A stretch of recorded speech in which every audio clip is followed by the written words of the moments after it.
So thank you very much indeed for joining. This is the SSCR School for Social Care Research webinar series. And we've been holding these webinars pretty regularly now, most Tuesdays since lockdown, or since soon after lockdown started. And it's great to have you here. We will be recording the webinar so we can put it onto the website later.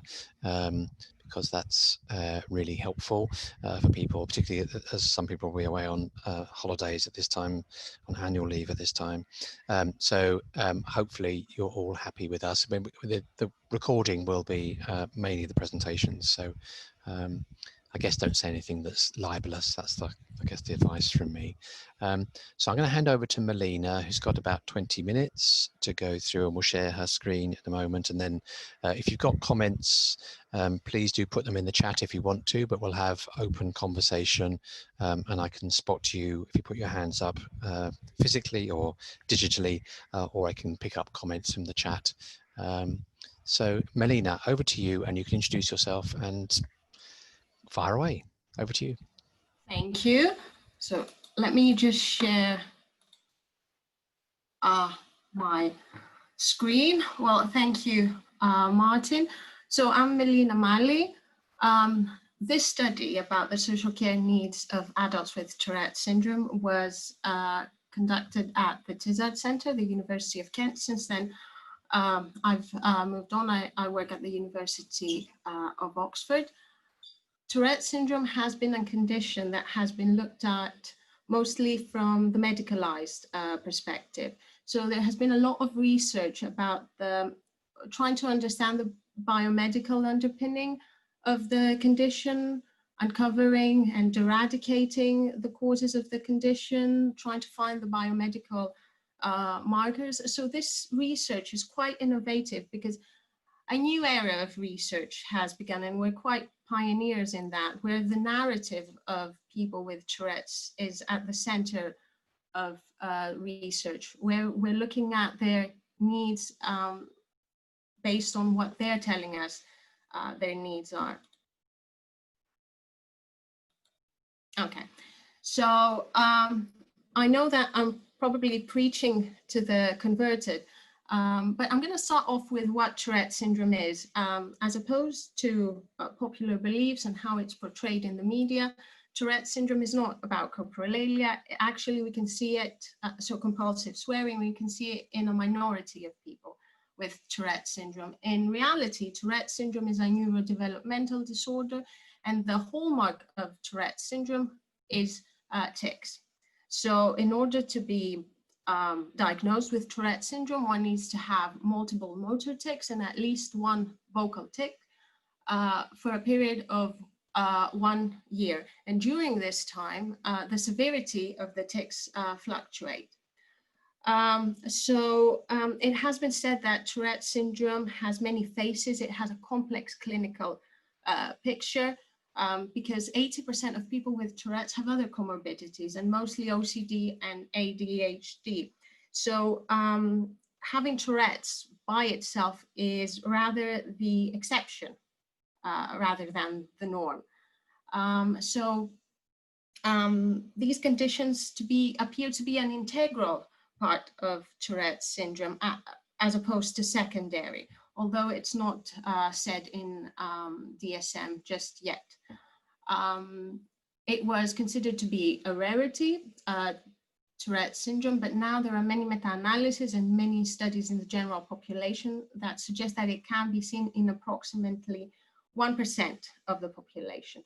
Now, as far as the course of Tourette's, the tics usually appear at the age of 6, as you can see, and then they reach their peak at the age of 12, and then there's usually a remitting pattern, and from then on, in many people, the tics disappear, Tourette's disappears in adulthood.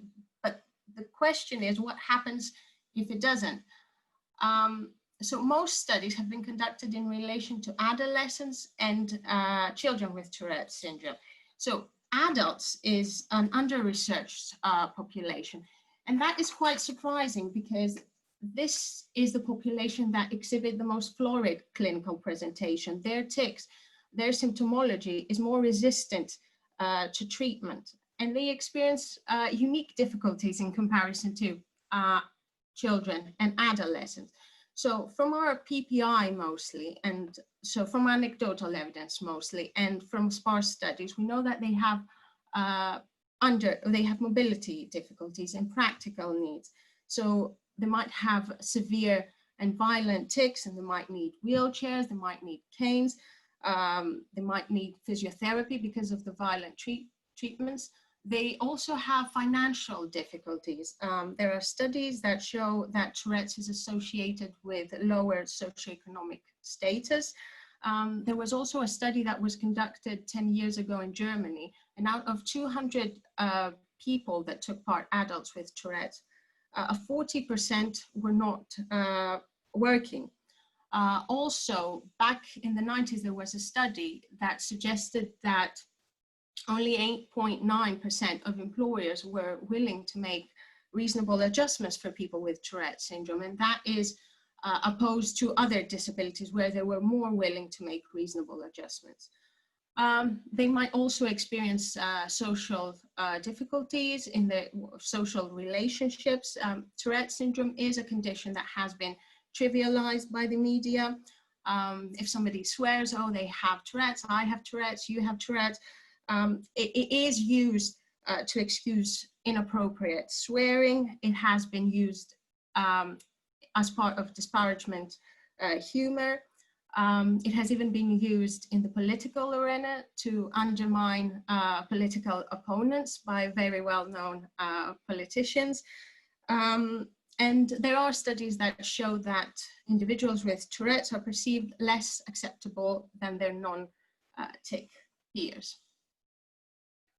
So what we wanted to do with our study, what was the question based on what I've just told you? So the overall objective of the study was to provide a preliminary and in-depth picture of the social care needs of individuals with Tourette's that could help the social care planning for this population. So the aims was to identify the difficulties individuals with Tourette syndrome may experience in their everyday life and how that may affect their quality of life, to find the extent to which they use social care and their feelings, their perceptions towards that, how they value it and what would they value more. And to understand, lastly, to understand how receiving social care might affect their personhood, their social identity, and their embodiment. So in order to answer those questions, we used a concurrent mixed method design, so an online survey and one-to-one in-depth interviews. From the online survey, some of the measures that we used was, we asked them about socio-demographic information, employment, income, and so on. And then we used the Yale Global Tic Severity Scale, which is, it gives us two measures really. It measures the severity of the tics, so how severe the tics are because of their frequency, because of their intensity, complexity, and how much they interfere. And the other measure that we looked at was the perceived impairment because of Tourette syndrome. So how much they interfered in their interpersonal, in their academic and occupational realm. So they could be interconnected, those two measures, but we didn't know. And also the perceived quality of life, but also how much they viewed barriers in everyday life as discrimination. So we also conducted semi-structured interviews and asked them how receiving or not receiving social care and benefits might impact how they viewed themselves and how they thought other people viewed them. Okay, so this was a self-selected sample. So the study was advertised in relevant social media platforms. It was also advertised by Tourette's Action, which at the time was the only charitable organization in relation to Tourette syndrome. And a total of 68 participants comprised the final sample, and that was 31 males and 35 females. The first thing that we found, which was quite interesting, was that 54.4% of our sample were employed. And this comes in contrast with the 75.7 of the general population at the time. So we can see that this is an underemployed population. Secondly, we saw that 41.2 of the sample were receiving disability benefits at the time, at that specific time. So just our findings. First of all, the quality of life of adults with Tourette syndrome was quite poor. So the mean was about 5 in a scale of 11. And this is unfavorable if we compare it to the general population based on the same measure. So the general population is about 7.5. But also if we compare it to other populations that have chronic health conditions, which is about 7, or even people that have terminal cancer, which is about 6.9. So the first thing that we found was there was no correlation between the severity of the tics and the perceived quality of life. So less tics did not necessarily guarantee a better quality of life for adults with Tourette syndrome. Secondly, there was no correlation between the tic severity and the tic-related impairment. So the overall impairment caused by the presence of Tourette syndrome might not be completely associated with the tics, the severity of the tics. Individuals with mild tics might still experience severe impairment. However, impairment caused by tics was inversely associated with the quality of life.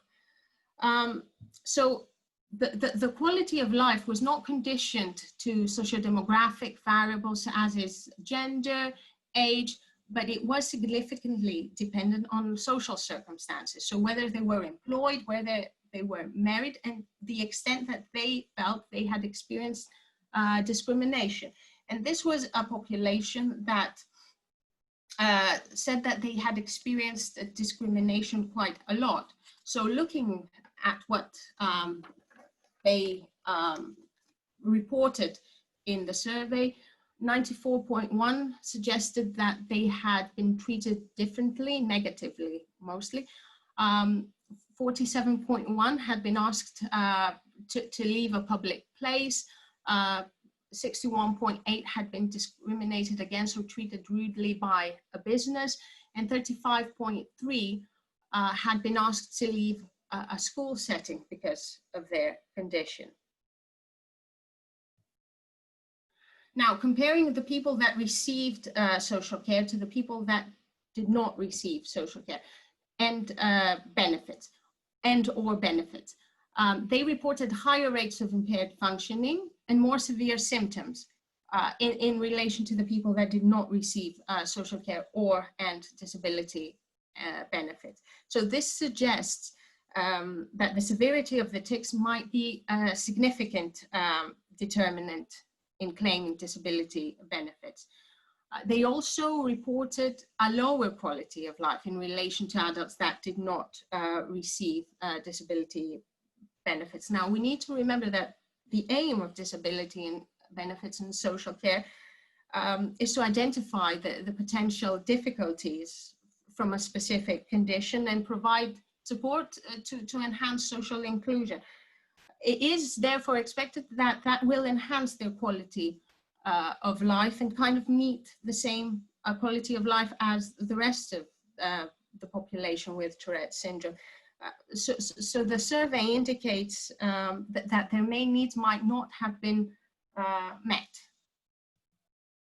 So moving on to one-to-one interviews, we interviewed 16 adults with Tourette syndrome. This is a subset of the population that took part in the online survey. 12 were males, 4 were females. 5 of the participants were receiving disability benefits. The interviews took place either by video call, phone, or by thematic analysis. We came up with 3 practical needs of adults with Tourette syndrome, the shame and desperation of asking for help, and the social exclusion of people with Tourette's syndrome. So through their narrative, people with Tourette's syndrome were emphasizing how they were struggling with the physical pains of the tics. And even if they did not directly restrict them from doing everyday activities, it completely drained them. They were all consuming. So one of our participants said, physically, I have broken teeth, I have dislocated my jaw, I have pain in my wrists, my ankle, and I can give myself migraine as well. They are draining, they slow me down. So the other participants told us how debilitating they were, and how they needed support to do everyday tasks like cooking or activities like preparing a cup of tea. So like I'm preparing a meal with knives and my arms are like lunging out, I'm throwing things, I put down the knife and I have to ask my wife to come and do it for me. But also they told us difficulties in self-care. So one of our participants said it could be like remembering appointments, it could be remembering medication, it could be remembering to eat. Like sometimes the brain is running so fast and the tics, it takes away the appetite. And when you already have a short-term memory problem or deficit, you can't even remember if you ate that toast today or yesterday morning, because it's like all these days emerge into one. But they also told us about the pain and the difficulties, but they were very concerned about the fluctuating nature of the tics. It was not always apparent during the social care assessments, and social care workers, they were very concerned that they were not aware of how the tics fluctuate, and they thought that they would be like moving disorders like Parkinson's disease, where it's almost always the same. So one of our participants said, reviews and assessments are stressful, and you usually get a different person each time who hasn't read your file. And especially as I have no speech and have to type everything, it takes ages. And they do not understand that the tics come and go. Sometimes they stop for a long time. Then what? So about the shame and desperation for asking for help. Of course, they discussed the media and political rhetoric in the UK about the stigma surrounding claiming disability benefits or claiming social care, and how it's discouraged and how people do not meet the needs of it.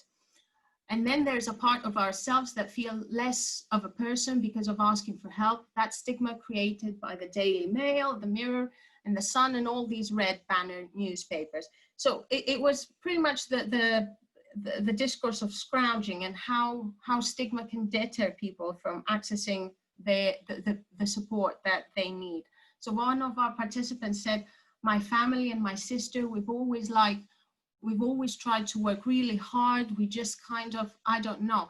It was just like this thing that we didn't actually want to be seen as like finance sort of thing.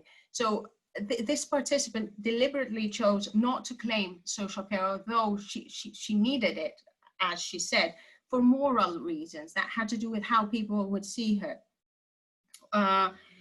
Most of them also had in their narratives a social downwards comparison, that they should not be one of the deserving ones because there are other people that have it worse off than them. So one of our participants said, keep my affairs very private, and it's because of the stigma attached to benefits. It's sometimes that I just don't like to discuss or get into with people. So that's another thing that keeps me sort of separated from people, because I don't want people to judge me, or, you know, and then if they know that I'm on ESI, it's like, well, why? What's wrong with you? So pretty much the fear of being labeled and subsumed by that label of being claiming disability. Also, one of our participants talked about resigning from the idea that things would ever get better. If he received social care, then they have resigned on that. So as I want to do things on my own and to go out on my own, but I'm also so glad of it. So social care, as without it, things would be much worse. It helps me cope with crazy situation because it is crazy and difficult. Before receiving social care, I felt that if I accepted it, I would be giving in. Well, giving in to hoping things could improve. Other participants relied on their social circle, on family members, and obviously that's not always appropriate or feasible. So one of our participants said, I think as well, it depends on if people haven't got a good support network around themselves, you know, they haven't got the friends and the relationship there to support them. So finally, our last theme was about social exclusion of adults with Tourette syndrome. Obviously, that wasn't something very new to our participants. They had experienced exclusion from a very young age. They had been mistreated. They had been victimized. But what we need to emphasize is how they're excluded from the workforce. So most of our participants talked about their employees and how they failed to or even refused to make reasonable adjustments, reasonable accommodations for them. And that inhibited them from becoming employed or sustaining a job. So one of our participants said, imagine in pubs and working in a bar and stressful nights and stuff like that, and you start ticking and people start asking questions, poking fun of you, drunk, so, you know, and you try and speak to your employer about it. I need to stop right now. I need to pull myself away or go home or something because it's gonna make me worse.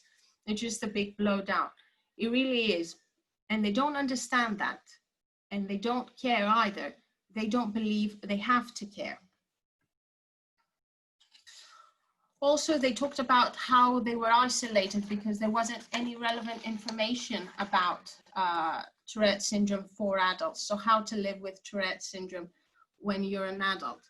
A lot of information, so the relevant organization we're providing was mainly geared towards children with Tourette syndrome and parents that have children that have Tourette's. And there was not much for adults. So I have to say, I had to figure out a lot of things by myself. So they were actually very isolated because of that, because they couldn't meet each other. So to sum it all up, our conclusions. So adults with Tourette syndrome do experience difficulties in everyday life with their everyday chores, mobility difficulties, pain, but however, they might be resistant to ask for help because of the stigma attached to receiving social care and benefits. And they were very hesitant to ask for help because of the fluctuating nature of the tics and how it would be hard for somebody to identify and for people to explain the fluctuating nature of the tics. Also, what is very important to remember that a sense of impaired functioning in adults with Tourette's might be determined by more than the core symptoms of Tourette's, the tics, and social care practitioners need to be aware of that. Also, adults with Tourette syndrome might be experiencing feelings of isolation and stigma due to the condition.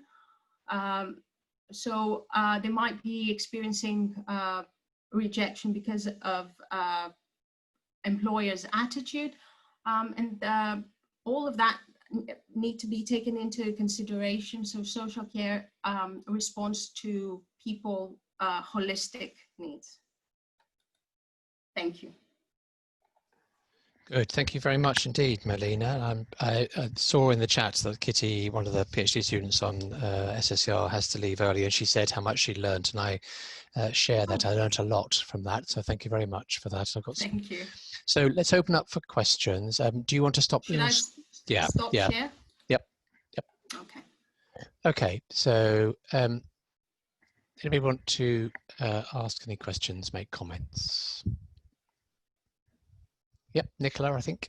Hi, Melina. Hi. Nice to see you in a different scenario. Nice to see you. That was really interesting. I learned a lot listening to that. There was something really early on that you mentioned, though, that I just wanted to ask.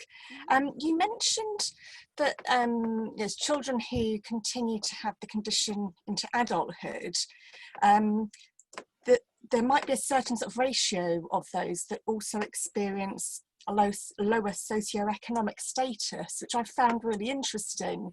Just wondered if there's been any studies sort of looking into there's been one study that suggests that not just children, but adults, everybody with Tourette syndrome are associated with lower socioeconomic status. And of course, you know, they don't know what creates it. Is it because they have to because of Tourette syndrome, or the other way around? So yeah. Okay, thank you. That was actually my question. One of my questions as well is just this kind of, I forget the terms now, but it's just social drift and whatever it is, the things that you hear about in mental health. And I mean, it's a question linked to that, really. I mean, one of the things you picked up, and I just was doing a quick calculation, you said about the prevalence being just under 1%. And if I was thinking about autism is just over 1%, schizophrenia is just over 1%, dementia is a proportion of the whole population is just over 1%. And those three things, autism, schizophrenia, dementia, we hear a huge amount about, and we hear almost nothing about Tourette's, except, as you say, as sort of the butt of jokes. So why is that? Why do you think Tourette's just doesn't get that attention? That's a very interesting question. We have been conducting a study about the stigma of Tourette's, and according to our participants, it is because it has been picked up and trivialized. So from the beginning, because of coprolalia, it was considered something funny. They were talking to us about how their status, it took away their status as a disability. Because people make fun of it, because it's so funny. And you know, they talk about how it's actually really not funny, but that puts them, so I think in relation to Tourette's, a collective voice hasn't been formed yet, because they still are very much, they very much think that it's a condition that nobody takes seriously.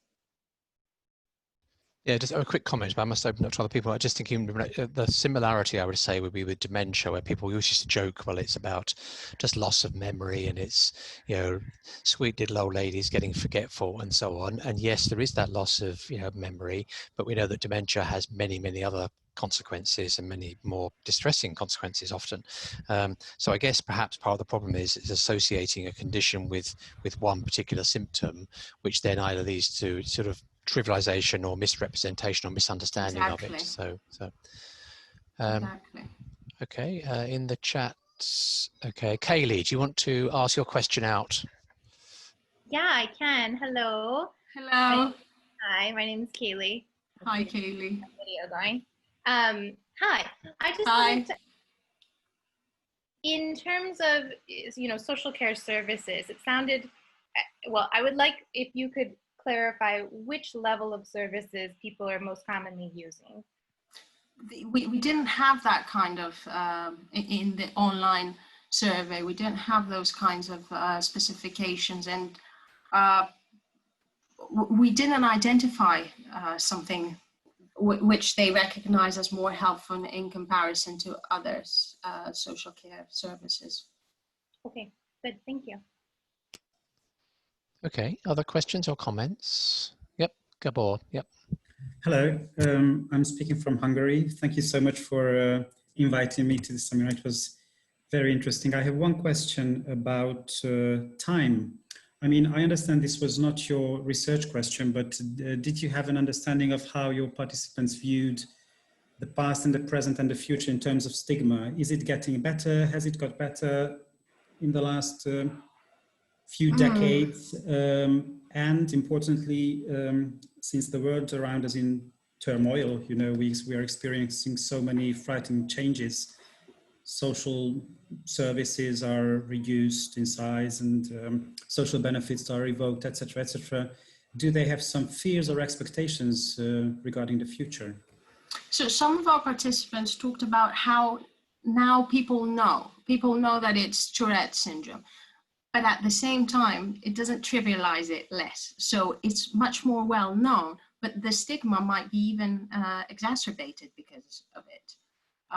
So that was very interesting as well. That more programs about it might bestow pity, the way that the media still portrays Tourette syndrome. So it's one way or the other way. It's either funny or it's so bad to have Tourette syndrome. So their identity is really not coming out from that. So it has to do with how it's portrayed in the media. Okay, thank you. Camille, do you want to come in with your question? Yep. Sorry, just unmuted myself. Thank you very much. Hi, for a very interesting presentation. So I wrote it down in the chat, so I'm just going to read off a bit. But in the presentation, you mentioned that one of the participants with Tourette syndrome felt ashamed to ask for help from their wife. And so I'm quite interested in like informal carers.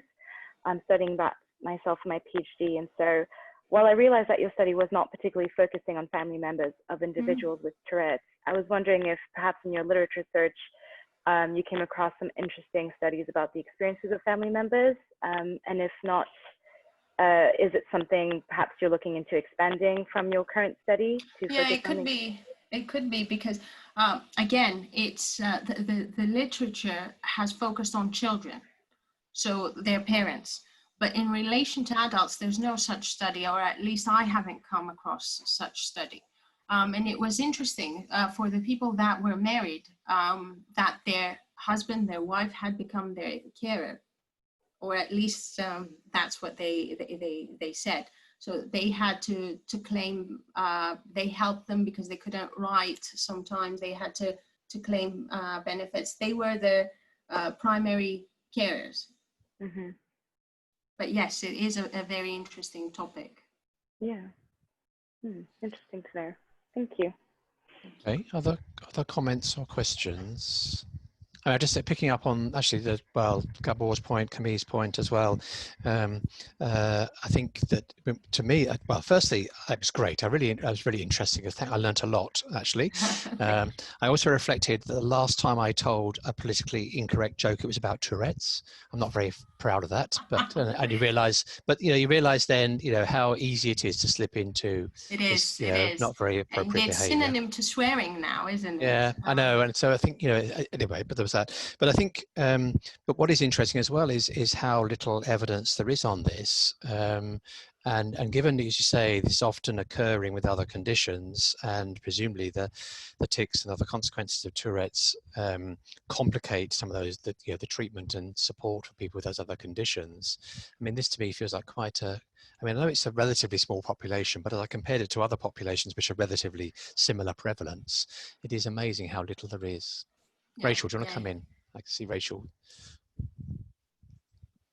Yeah, I was just going to say, just leading on from that, and I have put it in the chat there, but Tourette syndrome really does suffer from a lack of funding in terms of research. So when we were looking around for research money,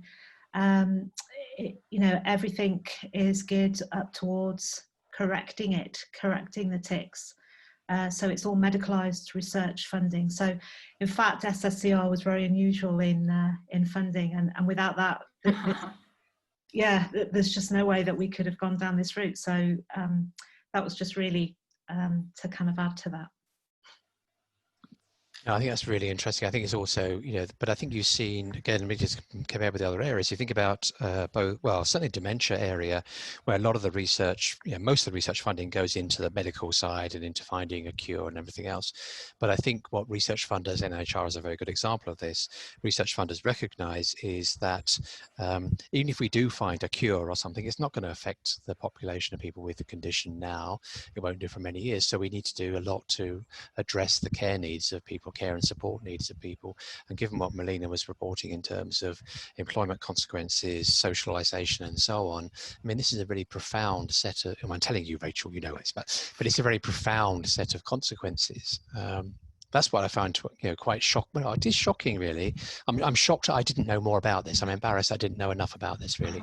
I think it's also, just to lead on from that people don't want to be necessarily cured. And Melina will testify in some of those quotes there that actually people don't see themselves as necessarily having a problem. It's society that has the problem. And so it's very difficult for people when what they're offered is brain kind of surgery, you know, so that can be quite distressing.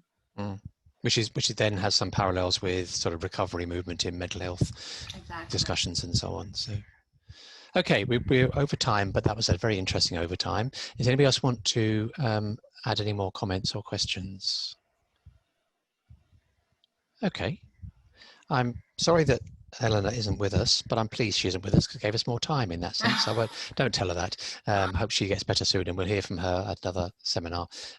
So thank you very much, Melina. That was really good, really helpful. Thank you so much. And we'll get it up onto the SSCR website because I want a lot of people to see that. There's lots of useful material and definitely some research needs doing. So thank you very much. Good. Let's all give a round of applause. So thank you very much. Thank you. Okay. Thank you so much. Thanks. Thank you. Bye, everybody.